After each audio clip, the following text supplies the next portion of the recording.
Good morning guys, in front of me is iPhone 15 Plus and let me show you how to add photo to contact on this device. So at first open your phone gallery, then click on the contact that you wish to add this profile picture to, select edit and mark edit here.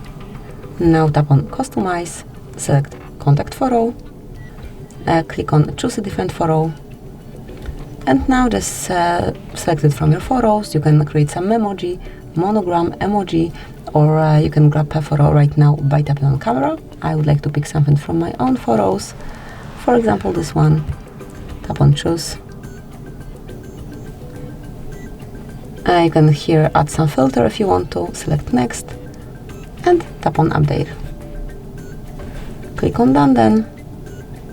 Continue. And that's it. As you can see, a brand new photo to this contact is assigned. You can see it here. If you want, you can also add a poster and so on. So that will be all. This is how you can add photo to contact. Thank you for watching. Please subscribe our channel and leave the thumbs up.